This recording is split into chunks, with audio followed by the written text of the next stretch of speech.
But fellas, man, a lot to talk about because after all, as undisputed world champ coined the term, the highlight of Friday nights. Now, I've told y'all before, man, look, I haven't been watching First Take as much, but there was a certain individual that came on First Take, a lifelong Dallas Cowboys fan. That would happen to be one Denzel Washington. And Denzel, with Spike Lee, he had a lot to say about the Dallas Cowboys. This is what he specifically said on First Take. I've been a Cowboys fan since the 60s. Jerry Jones is making it hard for me not to be a fan because I'm still a Cowboys fan. I'm still going to have that star on the side of that hat. But he ain't thinking about us. He's thinking about his pocket. And he also said, I don't like what Dallas is doing. I don't know if they're making a lot of money, and I'm happy for their owner, but the fans ain't happy. And he also said all money ain't good money. Now, the Cowboys, they are the most valuable franchise in the NFL with an estimated value of more than $10 billion. But they haven't been to the conference championship game since the 95-96 season. I was in diapers. BRF and Champ were a few years before the age of 10. I love what Denzel had to say. Go ahead, Denzel. I mean, look, man, he echoed everything what the Dallas Cowboys fans would want to say about Jerry Jones. And he's the problem with the Dallas Cowboys. We can talk about the players, and players deserve culpability because when you get those big-time contracts, it comes with a certain responsibility. But at the same time, who's the one who's put forth this team? Jerry. He's the one who's buying all these ingredients to cook this meal. The buck stops with him. Jerry wants credit. So for Denzel to say that, and it had to hurt Denzel because, again, he is a lifelong Dallas Cowboys fan. I mean, let's be honest. Every team so far, and shout out to BRF Sports because he brought up this point. Every team in the NFC has been to an NFC championship game more recently than Dallas, including my Washington Commanders. And that is astonishing because for a franchise that has more than $10 billion, America's team, you would have thought they would have at least been to one, maybe two, maybe three conference championship games. Forget the fact that they haven't won a Super Bowl, champ. I'm not really holding that they haven't won a Super Bowl, but you haven't been to one nor a conference championship game either. Damn, 30 years. That's like champ staying away from the bar of Waffle House from 30 years. I find that hard to believe. I mean, that's hard to do. That's hard to do. That's like BRF. That's like BRF never attending another wrestling event again a day in his life. I find that hard to believe. I've never attended a wrestling event in my life, just so you know. I'm surprised you've never done that. That's shocking to me.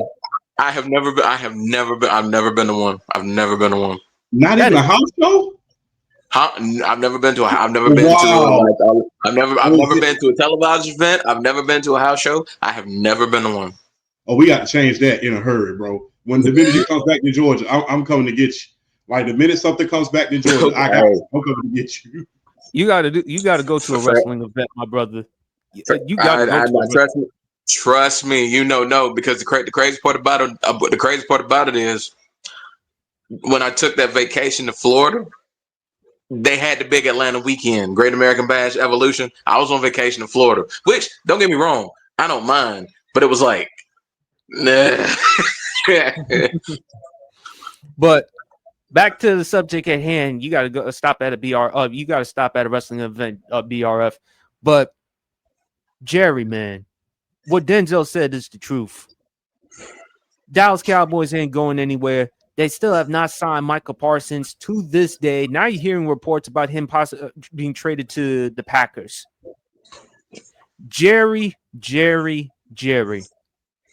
And look, I don't want to be too hard on Jerry because he admitted what he went through physically with the stage 4 cancer, and God bless him. Hope Jerry is doing well. But at the same time, I'm talking about Jerry Jones, the owner, the general manager of the Dallas Cowboys. You're getting older. I don't expect you to change. I've said it before, champ. When you reach a certain point in age and when you have the money like Jerry has, you ain't changing. You not changing. You are not changing. And you hope that Stephen Jones or somebody else who takes over the Dallas Cowboys doesn't end up making the same exact mistakes as Jerry. But I don't expect anything from the Dallas Cowboys. This is where they're going to be, and this is where they still be when Jerry Jones is the owner. I love what Denzel Washington had to say because as much as he is a diehard Dallas Cowboys fan, he spoke the truth. Now, as far as what he said about with sports media, champ, about people with their opinionaires, people giving opinions based on the fact that he's never done something, I don't agree with necessarily. Because if we're going to go by people who've actually done things, then I'm supposed to take advice, basketball expertise from Kendrick Perkins. And we all know his basketball takes. We all know how bad his basketball takes are. I mean, y'all think Chitlins and Pig's Feet is bad. Kendrick Perkins basketball takes is definitely in that ballpark or even worse. So I do agree. I will say with Denzel, look, just because you never played sports, professional sports, doesn't mean you're unqualified to speak it. I know my sports, never played professional sports in my life, but I do know my sports. So does Brandon from the block. So does Picking Spreads. Donnie. So is Broad. So is you, champ. So is you, BRF. So is everyone else. To me, it's about how do you study? How do you analyze the game? Like, what is it about your opinion that separates you compared to everyone else? Now, again, we've heard some bad takes from people who haven't played sports before. Nick Wright. Okay, I mean, we've heard his takes before, but we've also heard bad takes from people who played sports. Kendrick Perkins, Paul Pierce, Ryan Hollins. So to me, there are other people who know sports and have played it well. Kenny the Jet Smith. I like when he breaks down X's and O's and things of that nature. Dennis Rodman. When you actually listen to Dennis Rodman, say whatever you want about Dennis Rodman in terms of off the court. But when it comes to basketball, Dennis Rodman knows basketball. And LeBron knows his basketball. D. Wade knows his basketball. Kobe, rest his soul, knows his basketball. So I don't agree with Denzel from the standpoint that just because you never play, that doesn't mean you can't speak it. We never play professional sports, but we speak it. And heck, you and I, champ, last week in our conversation, Michelle Obama, what she said about ESPN being reality TV, the Real Housewives of Atlanta, or the Kardashians. Hey, the first lady had to listen to what Sports PSP, Undisputed World Champ, BRF, everyone else has said. Apparently, she's been paying attention to our pod. Shout out, First Lady. You the GOAT. So for me, as far as Denzel, I have no problem with what he said about the Dallas Cowboys because he just he spoke the truth. Anyone wants to argue or disagree with him, please. As for what he said about the sports media stuff, I don't agree with him entirely because, like I said, if we're gonna go by people who've been there and done it, we're supposed to listen to Kendrick Perkins. And needless to say, his basketball takes are basura. So, Undisputed World Champ, the floor is yours, big fella. Number one, what's so ironic about Denzel speaking about the Dallas Cowboys is that Jerry openly admitted. I mean, I remember you commenting on the video of mine on TikTok. He openly admitted that the Cowboys were a 24/7, 365-day-a-year soap opera. And when news gets slow about the Cowboys, he stirs it up on purpose. He openly admitted that. That's the craziest thing about it. So you mean to tell me when ain't nothing going on in your house clean, it's mopped, it's swept, you got Pine Sol, and you got that smell going on, the Pine Sol and bleach going on, you got the jazz playing. Rather than just keeping that going so the players won't get distracted, and you don't cause a stir with the media, you would rather steal fruit punch all over your floor. That's what that is. You're literally still spilling fruit punch on your floor that you just spent hours mopping and sweeping. It gets to a point. Everybody knows that Jerry, once you get to a certain age, you got millions, billions of dollars that you're not paying.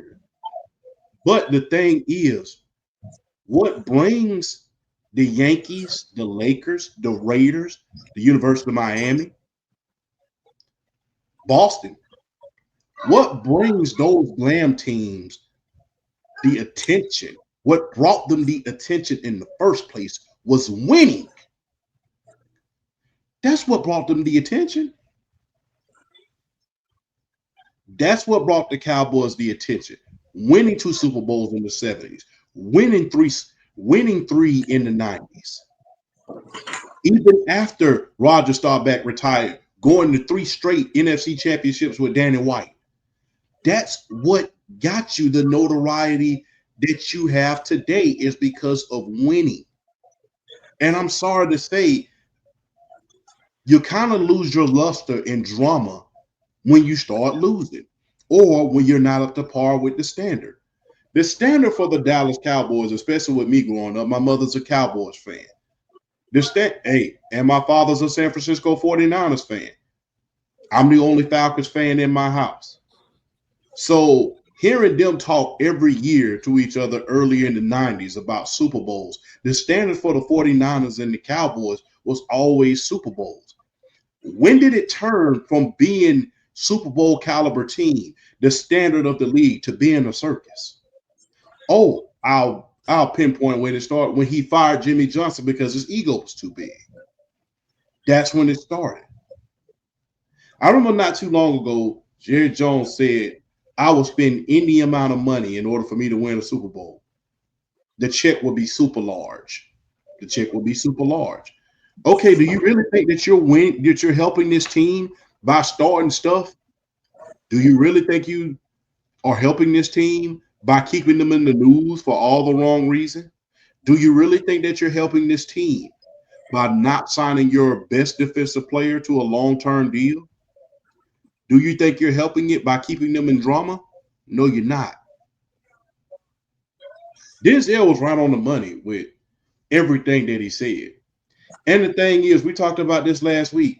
Sports has gotten away from sports journalism, I would say. Sports journalism have gotten away from the Jim Lampeys of the world, the Burt Sugars of the world, the Howard Cosales of the world, even the Walter Cronkite, for guys who can remember, on CBS. We've gotten away from Rest his soul, Stuart Scott.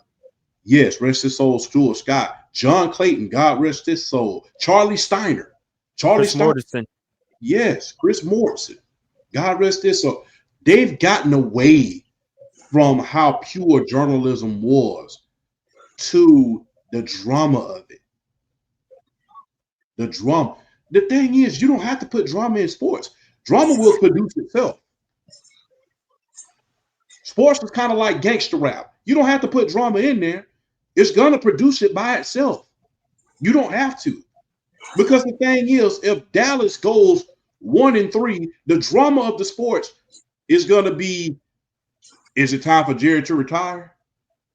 Whenever something happens in the NFL, it doesn't matter what team, it produces drama on its own. Football and the WNBA are the only 2 sports where you can literally sit back and watch the game and the drama gonna produce itself. You don't really need a lot of drama. The drama's gonna produce itself. Only thing you got to do is sit back and watch. The storylines are gonna produce itself as the season unfolds. In week 1, the storylines is gonna start. If Dallas goes out there and just pummels somebody 49-0, the drama is going to start. But you don't need to introduce drama into sports. The sport itself tells a story, and a story is drama. And that's what journalism has gotten away from. You ain't got to put a whole lot of drama and the controversy in there. I've said this a million times, and me and Flash, we even talked about it, and BRF as well. Drama without talent is useless. You can make a hell of a lot more money. You can do a hell of a lot more damage in viewership and everything if you just showcase the talent, because the drama is going to produce itself automatically. Especially when you got teams like the Cowboys. The Cowboys are good. When they're good, the drama produces itself. Cowboys are good. It's not like there's some slapstick team that is not doing anything in this league. There's a reason why we put them in conversations that we put them in. They're good. There's a reason why. They had a hell of an off season. They did a hell of a job in the draft. They went and got George Pickens to go outside, to go alongside of CeeDee Lamb, who is a top 5 receiver in this league. Drama is going to produce itself with that alone. Because automatically when you have a great draft in Dallas on top of a good team that you already have, then you add a George Pickens, who's a dynamic wide receiver. The first thing that people are going to start talking about is, oh man, is this the second coming of Alvin Harper and Michael Irvin? Is this going to produce a Super Bowl? Do Dak finally got what he needed in order to get there? That's what it's going to produce. You can't help it. It's going to produce itself. But now we get so caught up in the drama that we forget the talent and how the story produces itself. Football and the WNBA are the only two sports where the drama is going to unfold. It's going to unfold by itself. All you got to do is just watch it. You're going to see storylines. You're going to see storyline within storyline. And if you look hard enough, you're going to see something within the game that's going to say, wow, I didn't expect that to happen. So Denzel was right on the money, especially with the commentators and everything that he was around, especially when he would be at the Laker games. This ain't the first time that he's had an opinion on anything as far as sports is concerned. He used to have strong opinions about my Los Angeles Lakers. He used to sit courtside all the time. Die-hard Laker fan. So, yeah. The thing is, there used to be a stigma on Jerry Jones. He was compared at one point, he was compared at one point to George Steinbrenner in the 90s. And the comparison was, those are the only two owners that spend money, that want to make money and they want to win. Those are the only two. He was compared to George Steinbrenner back then. Because we know George Steinbrenner, God rest his soul, and even to this day with his sons, we know that they will spend a huge check to bring in a free agency for the Yankees to win a championship. They've done it twice. They've done it millions of times. Back then, that was the stigma on Jerry. Him and George Steinbrenner are one and the same. They spend money in order to make money, and they spend money in order to win almost simultaneously, and they were the only two owners have done that. I feel like as time has gone on, Jerry has gotten away from the George Steinbrenner formula, and he's went on to the more of a drama formula than anything else. Like I said, when you talk about George Steinbrenner, you think about big-time free agents. You think about, and even when he signed a great player, it produced drama within itself. It produced drama within itself. When he signed Alex Rodriguez, that produced drama within itself because people are asking themselves, okay, who's the best baseball player on this team? Is it A-Rod or is it Derek Jeter? Who's the true captain? People are asking themselves that. Not to mention, A-Rod was supposed to go to Boston, but that's a whole nother story for a whole nother day. So when did we get away from being like George Steinbrenner and just being an owner that's full of drama and that is just constantly bringing distraction to the team, whether it be firing a 2-time Super Bowl winning head coach, bringing in coaches that you know are yes men, inviting coaches over in order to have beer and nachos, not paying your star player as far as Micah Parsons is concerned, having these shirts when your running back was negotiating called Zeke Who, and doing all of that old nonsense. When did we go from being the George Steinbrenner of football to being just a drama queen and being the Chris Jenner of football? When did we go from being the George Steinbrenner of football to being the Chris Jenner of football? Because that's exactly what Jerry is at this point. He's the Chris Jenner of football. He loves drama. He loves bringing in storylines that don't need to be there. He loves controversy. Whereas George, he wanted to win. The story and the drama will itself. Not just George Steinbrenner, champ, rest his soul, your owner, Dr. Jerry Buss. Because regardless of all the stars and stuff, Jerry Buss decided to win. Now, he made some controversial moves, such as trading Shaq, but in the end, Dr. Buss eventually pulled it off because of winning.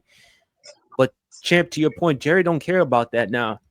His emphasis on winning, his answer to winning is making money, getting headlines, getting reviews, making sure that the fans pack the Cowboys stadium, making sure that diehard Cowboys fans, whether you like them or not, going to pack the stands, going to pack the arena. And that's all it is with Jerry at this point. And it's a damn shame because, again, to your point, champ, how many times we got to say this? This is the same Jerry Jones that had to be talked out of drafting Johnny Manziel by his son, Stephen Jones. And he drafted Zach Martin, which was the excellent choice. Zach Martin is going to the Pro Football Hall of Fame. Absolutely. And when you look at Jerry, Jerry is not an idiot. He's not stupid. But there are times I do kind of ask myself, Jerry, who the hell slapped you in the head? Have you fallen off your chair? What type of drink have you been sipping on? And I'm sorry, champ. I know I hate to go this. Mama champ, what you have done to your son is criminal of itself. Making your son take his time to watch Dallas Cowboy games. That is criminal. What's next, Mama Champ? You gonna make Champ watch Saints games for all we know? You gonna do that to him? You gonna put him through that type of games, man? Please. No, don't make my boy watch Spencer Rattler, please. Like I said, look, the reason I watch those games because I got tired of seeing her damn near break the TV every Sunday. And like I said, she works every Sunday, man, because you need to tell them to go to a bar or something if she's gonna get mad at something. I mean, look, just being real, man, that's moms. I gotta watch them. It's like, hey, could you watch the Cowboys for me? And yeah, I'll watch them when you go to work on Sunday because, like I said, I don't want you to break another television. So I'm just being real. So yeah, I watch the Cowboys because of my mom. My mom's a diehard, just like I watched the San Francisco 49ers because of my dad. So the difference is San Francisco is not full of drama. Dallas is. When I think of the San Francisco 49ers, I think of a fine-tuned corporation that you don't really, especially when Eddie DeBartolo was the owner. You know what I'm saying? So you think about a fine-tuned corporation without a lot of drama, without a lot of anything. Don't forget, during their Super Bowl runs, when they were winning Super Bowls in the 80s and even the 90s, when they was the 94, 49, remember the biggest story coming out of there in the entire time of there was the quarterback controversy between Steve Young and Joe Montana. And when they won in the 94, remember Deion Sanders had beef with Jerry Rice because, Deion loved to party and he stayed out all times during the night before the Super Bowl. Those were the biggest two stories ever. When Bill Walsh retired, it wasn't even a big story. It was a huge story for the football world, but they realized, okay, we got George Seifert. He could take over this team. And he won the Super Bowl the very next year. So even when you think about the Niners and the Cowboys, people love to compare them. They're so different. They're so different. Yes. The 49ers are this corporation, this corporate attitude, nothing gets in or out. Hey, we're going to handle stuff within and everything like that, just like it was back in the 80s when Eddie DeBartolo was there. When you think about the Cowboys, it's business in the front, party in the back. But like I said, man, mom with the Cowboys, man, I got to take her to one of them games when they come back to the Dome. I already got her Emmitt Smith jersey and stuff like that. Got to watch the documentary for her on Sunday when the Cowboys come out. But yeah, man, I do anything for mom, man. That's moms, man. Mom, I ain't finna, man, moms, Hey man, I watched it. I'm starting to believe more and more Champ Pryor is becoming a Dallas Cowboy fan. That would never happen. That would never happen. You have a better chance. You have a better chance of seeing Ice Cube eat a pork chop. And we know he and you know and you know it and you know you know what I'm saying. You got a better chance of seeing Mr. O'Shea Jackson eat a pork chop. So that's what you got a better chance of that. You have a better chance of that happening to be given a Cowboys fan. But Champ, before I let BRF go, they are like, I'm sorry. It's like Celebrity Apprentice. It's like Celebrity Apprentice. It's like Jerry Jones is the former president hiring all these people and then ultimately firing them and then getting his ratings, his revenue, man. It's like watching reality TV. That's just where it is at this point. Nah, I still eating a pork chop. I'm done. I'm so done. When I was a kid, BRF, I don't think PSPs understands the hatred that Atlanta fans have for the 49ers and the Cowboys. But we hate the Cowboys and we hate the Niners. Remember, the Niners used to be in our division before the realignment was concerned. Yeah, because Atlanta was in the NFC West before the realignment happened. Yes, indeed. So we used to hate the 49ers and we hated them damn Cowboys, probably because they was kicking our ass up and down the floor for years until we got to that team in like 92. I think it was the Miracle in 92. Well, 91, excuse me, the too legit to quit era. But yeah, every year we was getting the first number 1 overall pick while the Cowboys were winning Super Bowls. And yeah, we hated the Cowboys. And like I said, I'm an Atlanta fan because of my grandmother. My grandmother was a huge Atlanta Falcons fan. In fact, I still have the news article in Mom's shed, about the 98 Cowboys when we went to the Super Bowl, because nobody thought we was going to beat the Vikings. BRF, you remember that perfectly. Nobody thought we was going to beat Randy Moss and the Vikings. So I am a Atlanta Falcons fan and a Georgia Bulldogs fan because of my grandmother and my uncle. My mom and dad, it was a house divided. Dad was a 49ers fan. Mom was a Cowboys fan. But yeah, I watch the Cowboys because of Mom, man. Mom is the greatest, so I'm going to watch them so she won't get upset and get mad and get angry at everybody on the team, because I've seen her get riled up some days. But, man, look, Cowboys, and people are going to say the minute that Jerry Jones either steps back or other things happen, they'll get better. But we said the same thing about the Las Vegas Raiders when Al Davis was alive. We said the minute that they get off, that Al Davis leaves this earth, that's when the Raiders were going to get better, right? We all said that. The minute he leaves, they're going to get better. Hell, they worse off than what they were. I don't recall saying that, but I never said it personally. Yeah, Mark Davis. But if Mark Davis is learning from his predecessor, his father, the old saying, like father, like son. And when you've seen some of the decisions that Mark Davis has made, I'm sorry, champ, hiring Josh McDaniels, to which you were like, shit. I wouldn't hire Mike McDaniel. I wouldn't hire Josh McDaniels to work my kitchen at night. So I mean, and I ain't got nothing in the damn refrigerator right about now, but them damn meal prep meals. I wouldn't hire him to hand me them in the morning time, much less. And the thing was this: DJ Williams gave us the blueprint on why Josh McDaniels went 6-0. Remember, they had a mini Spygate out there in Denver, and they got a huge fine for it. Remember, after that Spygate, they started losing. So I don't know. Maybe we need to point the finger towards Spygate more to Josh McDaniels to Josh McDaniels than anything, because it happened in New England, right?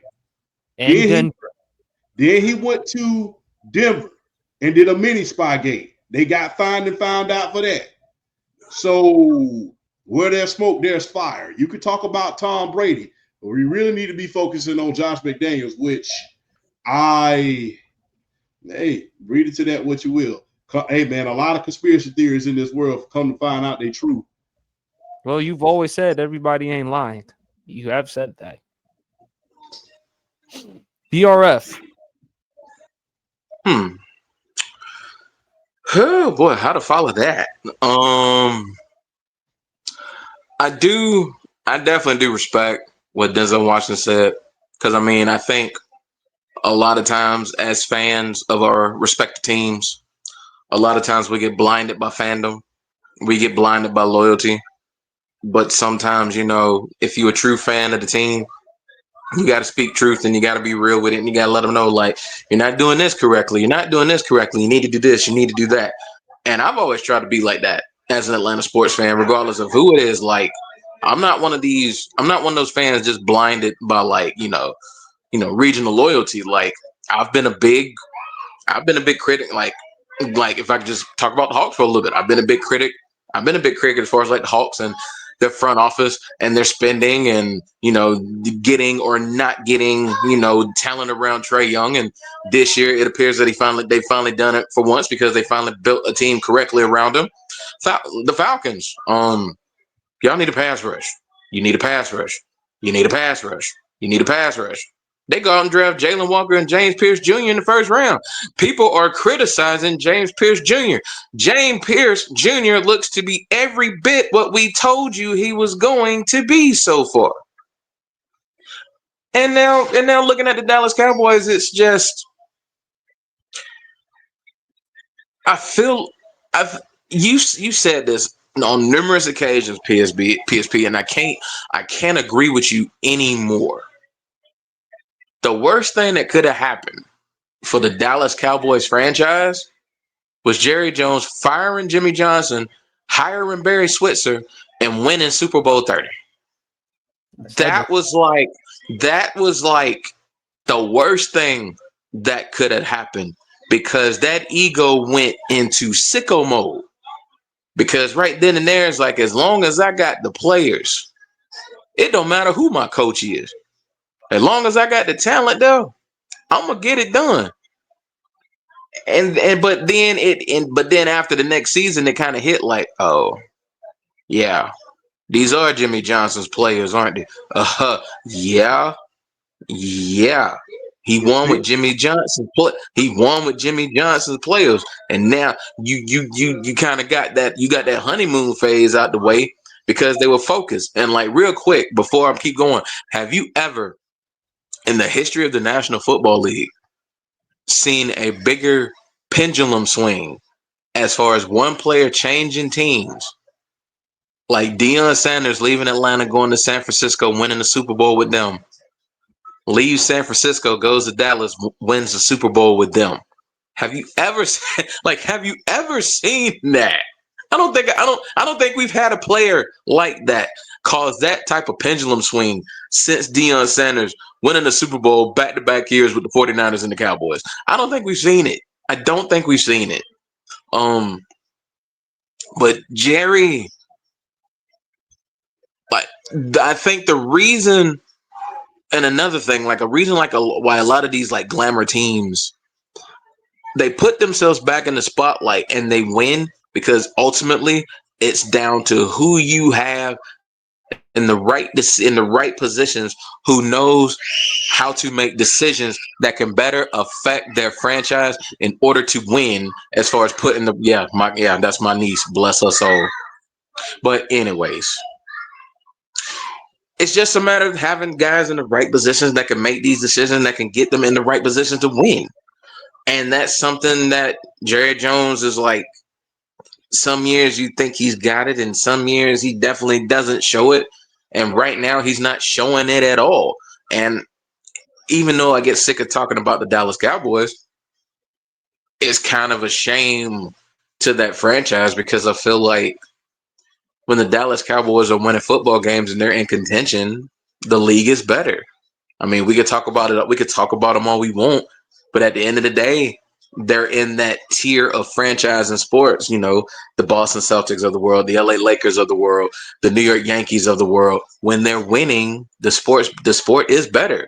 There's more eyes on the product. I mean, the merch is selling. I mean, it is what it is. We can clown about the Dallas Cowboys all we want to, but when they are a successful franchise, the league is better. Point blank, period. We can run from it all we want, but truth is truth.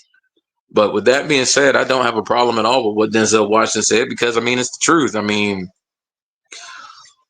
You gave Dak Prescott that big ridiculous contract. He had an injury plague 2024. Luckily, giving CeeDee Lamb all that money did not backfire because CeeDee Lamb is a top 5 receiver in this league. So that did not backfire at all. If anything, he stepped his game up after he got that money. So shout out to CeeDee Lamb. But I kind of figured when we were talking about it last offseason, we knew if two of the core 3 got their money, it was gonna hurt one of them. See, I thought it was gonna be CD because I felt like at the end of the day, I feel like the wide receiver is a more replaceable position than the other two because you can go wide receiver by committee as long as your quarterback is putting the ball on them and making the right decisions and making good plays. You can still win. Michael Parsons, if he gets away from Dallas, he's going to be a hard replace. I mean, we can say what we want about the run defense because the run defense is still god awful. But let me tell you something. Having a Michael Parsons being the disruptor that he is in that front 7, it takes burden away from your other players. It makes them have to think less. It makes the offensive line, it makes the offensive coordinator have to think more as far as how to account for him. Does he single him? Does he double team him? Does he chip him with a tight end? I mean, you got to look for stunts. You got to look for zone blitzes. There's so many things you have to look for with Michael Parsons because he's just that type of disruptor. But Jerry's just like I honestly don't know what he's doing. I don't know why he hasn't already given him a contract. Honestly, he's got 2 choices at this point. If you're going to commit to Michael, go ahead and do it. But if you're not going to do it, you better get a handsome fee for him. Because Michael Parsons is worth a handsome fee. If I'm the Pittsburgh Steelers, oh gosh, I can't believe I'm saying this. If I'm the Philadelphia Eagles, if I'm the Kansas City Chiefs, if I'm a team on the fringe of contending for a Super Bowl, like the Green Bay Packers, like the Atlanta Falcons, like the LA Rams. If you're on the team on the fringe and you need that pass rusher to kind of make it that much sicker for your team. Now I'm glad you said the LA. I'm glad he said the LA Rams. I would love to see Michael Parsons on the LA Rams. If I'm Jerry, I trade Micah to the AFC. I don't want him to go to the NFC. If I'm Dallas, but at the same time, if you're Jerry Jones, you may would rather him go to the AFC. But at the end of the day, you got to go where the package is. You better get at least a couple of first round picks and a third or something. And can you imagine Kansas City would pair up with Karlaftis, the pass rusher from Kansas City? Can you imagine him with Karlaftis and Chris Jones? And that's a huge steal for Kansas City. But the thing is, Jerry, you brought it on yourself. You intentionally mispronounce Micah's name. It's not like Undisputed World Champ. Undisputed World Champ constantly mispronounces Michael Parsons by calling him Mika, but he doesn't mean it in an offense in a disrespectful way. He still has a hard time pronouncing the name. But it's a goddamn I. It's that I. But Jerry intentionally called Micah Michael. And he's doing this so blatantly, kind of, Champ, to your point, how he mentioned about Zeke who. Jerry, at some point in time, controversy and drama is not going to help with the Dallas Cowboys. And I told you, Champ, Despite the Cowboys with the offseason, I felt like they didn't deserve to be for the season opener against the Eagles. There are other teams that are more worthy or deserving, like the Of that Rams, Thursday spot. Mm-hmm. like the Commanders. Heck, if you want to use the Packers, I don't know if they're playing the Packers this season. I have to double check the regular season. If you want to pick the Packers, if you want to pick any other team, fine. But the Cowboys, and again, champ, we're giving the Dallas Cowboys more attention that, in my opinion, they don't really deserve. Because all we talk about is just drama, drama, drama, drama. Champ, I'm sorry. And this is where I respectfully disagree with you, big fella. I want to see somebody else, some other team get the shine, get the recognition, not Dallas. Dallas, even if they're not going to be on the season opener, like I said, they're worth over $10 billion. They make their money. Mm-hmm. Jerry Jones is not just some owner who just sits back at the press box. No, he is doing press conferences. Normally, when you see press conferences, you see the players, you see the coaches. Jerry doing press conferences. Jerry Jones has his own weekly spot on a radio show. What owner do you know who does that? Jerry can't help himself. It's like therapy session for him. Jerry loves to talk. And when Denzel is saying all the things about the Cowboys, all money ain't good money. That's a fact. Money doesn't always solve your problems. I mean, it's always nice to have money. Don't get us wrong. It's always nice to have money. But in the end, money doesn't always solve everything. What about winning? You've put forth the ingredients, as you mentioned, champ. Now, what are you going to do? You hire Brian Schottenheimer to be a head coach. We know for a fact that he was never going to hire Sean Payton or Bill Belichick. We knew that was never going to happen. Because do you really think a head coach as accomplished and with dignity is going to allow Jerry Jones telling them what to do? Hell no. Brian Schottenheimer, I mean, he is the son of, rest his soul, Marty Schottenheimer. And again, I feel like he's going to use him just like he did with Jason Garrett and with Mike McCarthy. He's going to use him as a puppet. So, Jerry, my thing is, man, he's not changing. This is where the Dallas Cowboys are going to be, and this is what they'll continuously be. But the fans, you Dallas Cowboys fans, you're at fault as well because you've condoned this behavior from Jerry for far too long. And it's too late at this point, in my opinion.